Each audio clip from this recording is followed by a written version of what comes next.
So look, I know we had talked about that Puerto Rico. You coming? I wanted to be peaceful. It can be peaceful. I mean, well, except the fact that Scrappy said that Decent's coming. You good with that? I mean, Cause I want to go on vacation. Listen, bro, I'm Aquarius. You know, you push me up against the wall, I'm definitely coming off it. So Yeah, it is what it is. But I ain't jumping in. I ain't breaking up, Kirk. I ain't gonna be out here kumbaya and then goddamn Puerto Rico talking about, calm down, calm down. Nah, man. I don't want none of that. Rashida's coming, so I'm gonna enjoy that as much as we get. And then Rashida called Kendra, so I know they're gonna get to kick it. Nah. What's the nah? What the nope mean? Not. You saying nope, not what? She ain't coming? Ain't. Damn.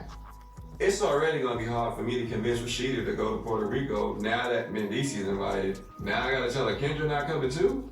Their dream vacation just literally turned into a nightmare. You know, sometimes, man, I'm gonna keep it 100. You know, we get so fresh on, oh, I ain't gonna do this without you, or you can't do that without me. And then sometimes I just be like, you know what? Take that time for yourself. So that's kind of where I'm at with it. It ain't like, oh, no, she can't come. She just clear it. Maybe she'll pop up. Oh, we don't do that. Oh, okay. We don't do that.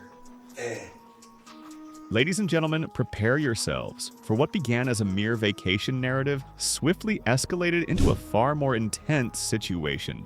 The type of drama that causes one to forget the sun, the palm trees, and the cocktails, instead leaving you fixated on the tempest brewing right in the heart of paradise. Envision this: a group of friends organizing a leisurely escape to Puerto Rico, anticipating beaches, music, laughter, and perhaps a bit of shade here and there. However, rather than relaxation, tensions began to simmer just below the surface, and one individual, Joc, arrived for the trip burdened with more than just swim trunks and sunscreen. He brought with him suspicion, unresolved feelings, and a keen awareness that something within his circle was amiss. Meanwhile, Kirk, his longtime companion, appeared with that same composed poker face he consistently presents, the expression of a man who conceals more than he reveals, someone who smiles in public while always keeping a hidden card up his sleeve. The journey was intended to be tranquil, filled with camaraderie and positive vibes, and initially it even seemed to be that way. As Joc opened up emotionally, sharing details about his life, his mistakes, and his aspiration to improve,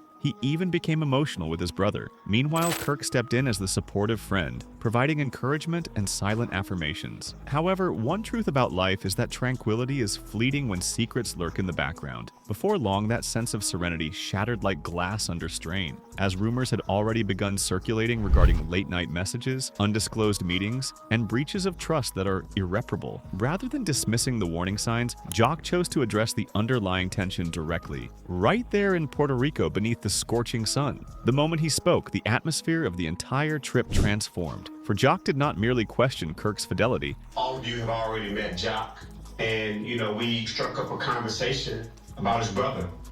Quimby, what are some of the things that you wish you could share with them? I would say, make sure you're doing something constructive with yourself.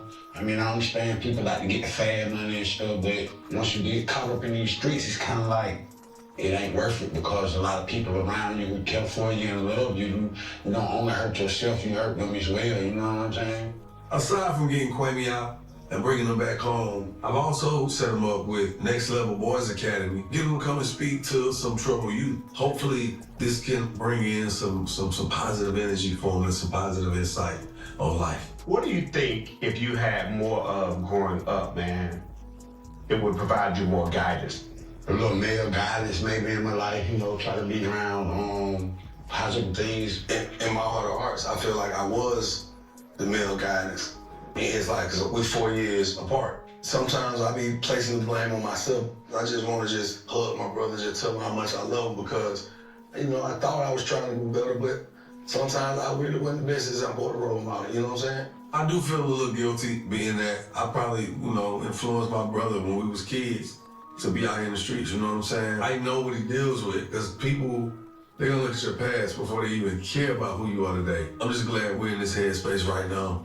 I want to think positive, remain positive, and help my brother stay on a positive track. Where I grew up at was hustlers. Like, if you broke and you on welfare, but the hustlers is standing in with the money, dressing good and all that stuff, You just wanted to be like them to get the money. You didn't think about the trouble you can get into. Some kids ain't got no choice. They don't feel like the thought of their well-being is entertained enough. The key word that you said a few minutes ago was role modeling, man. And I want to say to you, Kwame, man, you have young men in here, and the more you talk about what you're going through, whatever's hurting you is going to help somebody else. But you can't be afraid to talk about it. Kwame, it's always good to see you, man. Look forward to you coming to hang out with us next time. Appreciate it. My man, Kirk, pull up on us, man. So good to see you, brother. See y'all later, man. Peace. I'm really glad to see Kwame opening up, being able to share his experiences and everything, because I really feel like it's helping him cope with everything he's going through right now. I've never seen him speak to the youth, and I'm proud of him. I'm extremely proud of him. I mean, I'm glad you came, Kirk. I definitely appreciate having friends like Kirk, willing to show up for me, have my back, you know what I'm saying? And to be honest with you, I'm ready to go to Puerto Rico. Yeah. I'm ready to go. He made an accusation that could not be retracted, locking eyes with him and stating, "You crossed a line with my wife. You ventured into territory no friend should ever enter." Regardless of whether this was driven by paranoia, gossip, or evidence he had concealed, the outcome remained unchanged. The group became still. Silence enveloped the atmosphere, and paradise abruptly resembled a courtroom.